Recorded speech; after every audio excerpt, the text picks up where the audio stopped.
السلام علیکم ویئرز، میں ہوں بلال اور آپ دیکھ رہے ہیں بیز انفارمیٹیو ٹی وی۔ دوستو، وسائل میں کمی کا تکلیف دہ احساس ہمیں رفتہ رفتہ ہونے لگا ہے۔ تقریباً ہم سبھی نے یہ پڑھا ہوگا کہ پانی کا مسئلہ سنگین ہوتا جا رہا ہے یا تیل اور شہد کی مکھیاں کم ہو رہی ہیں، لیکن ایسی اور بھی کئی چیزیں ہیں جن سے ہم محض بد انتظامی کی وجہ سے محروم ہو سکتے ہیں۔ یہ وہ چیزیں ہیں جو روزمرہ زندگی میں ہم پر اثر انداز ہوتی ہیں۔ ہم آپ کو اس ویڈیو میں ایسی ہی 6 چیزوں کے بارے میں بتائیں گے، لیکن اس سے پہلے اگر آپ نے ابھی تک میرے چینل کو سبسکرائب نہیں کیا تو چینل کو سبسکرائب کر کے بیل کے آئیکن کو پریس کر دیجئے تاکہ ہر نئی آنے والی ویڈیو کا نوٹیفیکیشن آپ کو بآسانی مل سکے۔ تو چلیے ویڈیو شروع کرتے ہیں۔ نمبر 1، زمین کے مدار میں گنجائش۔ کیا آپ کو معلوم ہے کہ زمین کے مدار میں تقریباً 5 لاکھ اجسام یا ٹکڑے گردش کر رہے ہیں؟ ان میں سے صرف 2000 فعال ہیں، یعنی وہ مصنوعی سیارے یا سیٹلائٹ جنہیں ہم روزمرہ کی زندگی میں مواصلات، جی پی ایس یا اپنے من پسند ٹی وی شو دیکھنے کے لیے استعمال کرتے ہیں، جبکہ باقی وہ ملبہ ہے جو راکٹ خلا میں داخل ہوتے وقت پیچھے چھوڑ جاتے ہیں یا جو مدار میں مختلف چیزوں کے ٹکرانے سے پیدا ہوتے ہیں۔ تو پھر مسئلہ کیا ہے؟ یہ 5 لاکھ اجسام وہ ہیں جو ہمارے مشاہدے میں ہیں، جبکہ اس میں روزانہ اضافہ ہو رہا ہے۔ جیسے جیسے ٹیکنالوجی مزید بہتر ہو رہی ہے، ویسے ویسے چیزوں کو مدار میں بھیجنا آسان ہوتا جا رہا ہے۔ اسے انسانوں کے لیے اچھی خبر سمجھا جا سکتا ہے،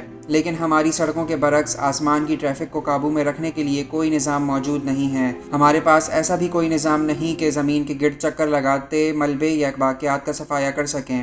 زمین کے مدار میں ان اجسام کے اضافے سے ان کے باہمی تصادم کے خطرات بڑھ گئے ہیں۔ ایسی صورت میں وہ نیٹ ورک خراب ہو سکتے ہیں جن کی مدد سے ہم اپنے موبائل فون استعمال کرتے ہیں، موسم کا حال جانتے ہیں، دنیا کے نقشے دیکھتے ہیں یا سمت شناسی اور جی پی ایس سے متعلق دیگر کام کرتے ہیں۔ اس مسئلے کا حل تلاش کرنے کے لیے کام جاری ہے، لیکن فی الحال کوئی خاطر خواہ کامیابی نہیں مل سکی۔ نمبر 2، ریت۔ آپ سوچ رہے ہوں گے کہ آخر ریت بھی بلا دنیا سے ختم ہو سکتی ہے؟ ہمارے پاس اتنے سارے صحرا اور ساحل سمندر تو ہیں جہاں ریت ہی ریت ہے، لیکن حقیقت یہ ہے کہ دنیا بھر میں ٹھوس اشیاء میں جو چیز سب سے زیادہ نکالی جا رہی ہے وہ ریت اور بجری ہے۔ اقوام متحدہ کے مطابق جس رفتار سے اسے نکالا جا رہا ہے، اس تیزی سے یہ پیدا نہیں ہو رہی۔ پتھروں کے قدرتی کٹاؤ کے عمل سے ہزاروں برس میں بننے والی ریت روزانہ بڑے پیمانے پر تعمیراتی کام، پانی کی تطہیر، سیم زدہ زمین کو پھر سے کام میں لانے، ہماری کھڑکیوں کے شیشے بنانے اور موبائل فون کے پرزے بنانے میں استعمال ہو رہی ہے۔ ریت کے اس نقصان سے کمزور ماحولیاتی نظاموں کو خطرات لاحق ہو رہے ہیں۔ یہی وجہ ہے کہ اس وسیلے کے استعمال کی عالمی سطح پر نگرانی کے لیے قواعد و ضوابط بنانے کا مطالبہ زور پکڑ رہا ہے۔ Number 3، helium gas. جشن کے موقع پر رنگین غباروں کا استعمال عام ہے اور پھر انہیں یوں ہی ہوا میں چھوڑ دیا جاتا ہے، مگر یہ جان کر شاید آپ کا ضمیر ملامت کرے گا کہ ان میں بھری جانے والی ہیلیم گیس کے ذخائر بھی محدود ہیں۔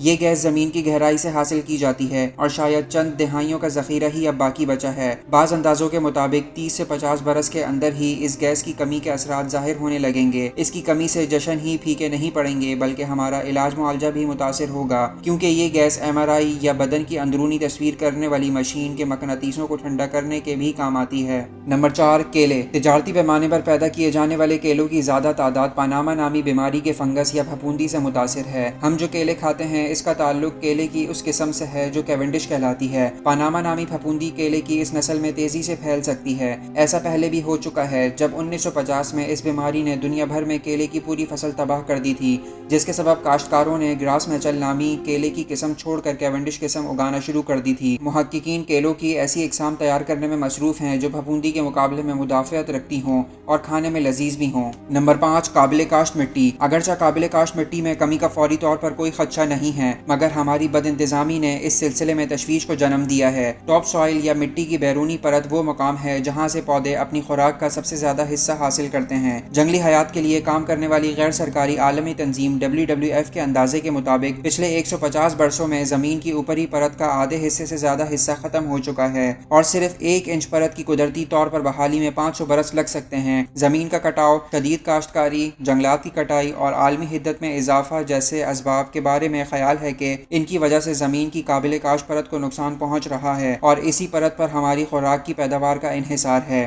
Number 6، phosphorus. فاسفورس کا بظاہر ہماری روزمرہ زندگی میں کوئی خاص عمل دخل نہیں ہے۔ در حقیقت یہ نہ صرف حیاتیاتی اعتبار سے انسانی DNA کی ساخت کے لیے ضروری ہے بلکہ یہ مصنوعی کھاد کا بھی اہم جز ہے جس کا کوئی متبادل نہیں ہے۔ پہلے یہ پودوں اور جانوروں کے فضلے کے ذریعے اسی مٹی میں لوٹ جاتا تھا جہاں سے حاصل کیا جاتا تھا، مگر اب یہ فصل کے اندر ہونے کی وجہ سے شہروں کو منتقل ہو رہا ہے جہاں سے یہ پانی میں دھل کر نکاسی کے نظام میں گم ہو رہا ہے۔ جس رفتار سے معاملات معاملات آگے بڑھ رہے ہیں، اس سے اندازہ ہوتا ہے کہ فاسفورس کے ذخائر 35 سے 40 برس تک ہی چل پائیں گے، جس کے بعد ہمیں بھوک ستانے لگے گی۔ دوستو امید ہے کہ آپ کو ویڈیو پسند آئی ہوگی۔ اگر آپ کو ویڈیو پسند آئی ہو تو ویڈیو کو لائک اور چینل کو سبسکرائب کر کے بیل کے آئیکن کو پریس کر دیجیے گا تاکہ ہر نئی آنے والی ویڈیو کا نوٹیفیکیشن آپ کو مل سکے۔ اللہ حافظ۔